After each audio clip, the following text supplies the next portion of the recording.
یہ یاد رکھنا کہ مکڑی کے جالے سے بھی کمزور ہیں اس دنیا کے سہارے۔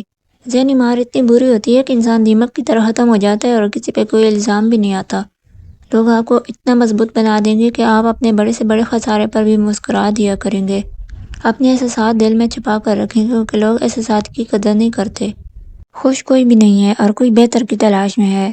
پرورش ایسی ہو کہ نہ کسی غریب کا مذاق اڑاؤ نہ ہی کسی امیر کے تلوے چاٹو۔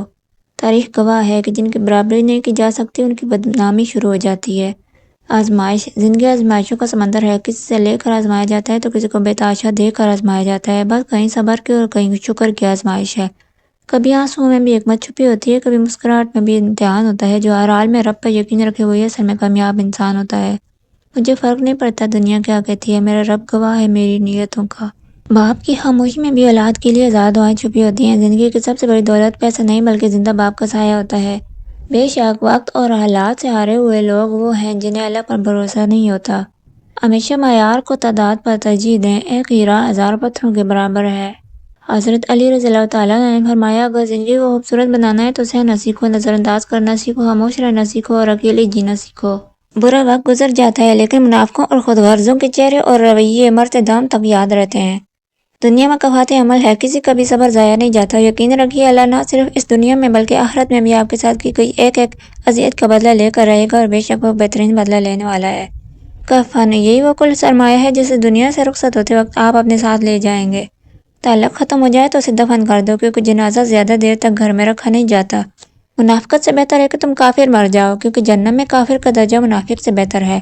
صبر کبھی بھی تنہا نہیں آتا، وہ آپ کی زندگی میں جب بھی جس صورت میں بھی آتا ہے یسر کو ساتھ لے کر آتا ہے۔ یسر یعنی بہت بڑی آسانی۔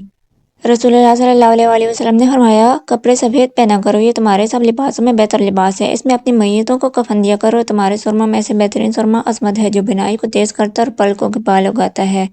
زندگی صرف ایک بار ملتی ہے، یہ ایک جھوٹ ہے۔ زندگی ہمیں روزانہ ملتی ہے، موت ہمیں صرف ایک بار ملتی ہے۔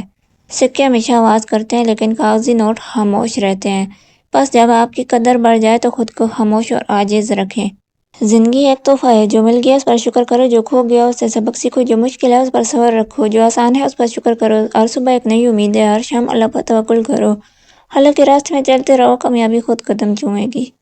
اللہ تعالیٰ فرماتا ہے، تو صبر تو کر، میں تیرے سکون چھیننے والوں کو وہاں سے توڑوں گا جہاں سے انہیں گمان بھی نہیں ہوگا۔ سورۃ یوسف ہمیں سکھاتی ہے، تمہیں انہی لوگوں کے سامنے دوبارہ کھڑا کرے گا جنہوں نے تمہیں توڑا ہوگا، مگر وقت، تمہارا معیار اور مقام الگ ہوگا۔ ضرورت ہی نہیں پڑی آزمانے کی، وقت کے ساتھ سبھی نے اپنے رنگ دکھائے۔ گھر چھوٹا ہو یا بڑا، مٹاس نہ ہو تو انسان تو کیا چونٹیاں بھی نہیں آتی۔ اللہ تعالیٰ کا دین سختی پر مبنی نہیں ہے بلکہ لوگ دنیا کی لذتوں میں اس قدر ڈوب چکے ہیں کہ اللہ تعالیٰ کی شریعت انہیں اپنے دل پر بوجھ محسوس ہونے لگتی ہے۔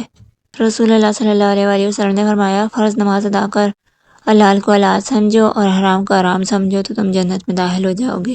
اپنی نیت کو خالص اللہ تعالیٰ کے لیے رکھو کیونکہ اعمال کا دار و مدار نیتوں پر ہے اور اللہ تعالیٰ دلوں کے حال خوب جانتا ہے۔ بدترین بیماری جو انسان کو لگ سکتی ہے وہ خود پسندی اور اپنے آپ کو اپنے جیسے انسانوں سے برتر سمجھنا ہے۔ مخلوق کا رزق ان پر تقسیم ہوتا ہے، یہ مقرر شدہ ہیں جنہیں اللہ تعالیٰ طے کر چکے ہیں۔